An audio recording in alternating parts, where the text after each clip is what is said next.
দেড় বছরের একটা ছোট বাচ্চাকে সামলিয়ে তার খাবার রেডি করে তারপর আমি চলে এসেছি আজকে 20-25 জনের রান্না করতে, তাও আবার একা হাতে সবটা রেডি করে। আমি একা হাতে এত লোকের রান্না করতে পারবো কি পারবো না, ভিডিওটা পুরোটা ওয়াচ করার আগে আমাকে কমেন্টে তোমরা জানাও, দেখি তোমাদের কি মনে হয়। সবার প্রথম তো বড় বড় বাসনগুলোকে মেজে নিতে হবে, যেহেতু এগুলোতে করে আমি ভাত সবজি এগুলো নামাবো। তো সবগুলো সুন্দরভাবে মেজে নিয়ে ঘরে চলে গেলাম। আর এদিকে বাবা মাংস মাছ নিয়ে চলেও এসেছে।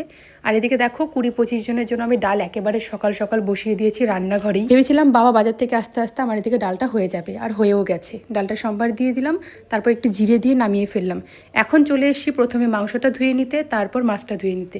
মাংসটা ভালো করে বেছে নিয়ে যে ধুয়ে নিয়েছি, এখন মাছের চোচাগুলো ছাড়িয়ে নিচ্ছি, মানে আঁশ ছাড়িয়ে নিচ্ছি। সকাল 8টায় আজকে রান্নাঘরে ঢুকেছি। সবার প্রথম আমাদের সকালের খাবার বানিয়েছি, তারপর দুপুরের রান্নাবান্না বসিয়েছি। আর তোমাদেরকে তো বলাই হয়নি কিসের রান্নাবান্না। অ্যাকচুয়ালি আজকে হবে আমাদের বাড়িতে ঢালাইয়ের কাজ, তাই জন্য লেবারদেরকে আজকে খাওয়ানো হবে।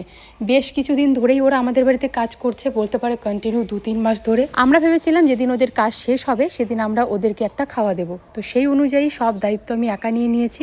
প্রথমে তো আমার বর ভেবেছিল আমার বউ পারবে না, অ্যাকচুয়ালি আমার বর জানে না আমি কি পারি কি পারি না। এদিকে দেখো বকবক করতে করতে প্রায় রান্না শেষ, লাস্টে মাটনটাও রান্না করে ফেললাম। আজকে মেনুতে ছিল মসুর ডাল, পাঁপড়, কাতলা মাছের ঝোল আলু দিয়ে, আর হচ্ছে মাটন। পাক্কা দুটো দুইয়ে আমার রান্না কমপ্লিট হয়েছে। আর সঙ্গে সঙ্গে ওদেরকে খেতে দিয়ে দিয়েছি, মানে মাংসটা নামানোর পর সাজিয়ে গুছিয়ে ওদেরকে খেতে দিয়ে দিয়েছি। আর খুব সুন্দরভাবে সবাই খাওয়া দাওয়া করে নিয়েছে।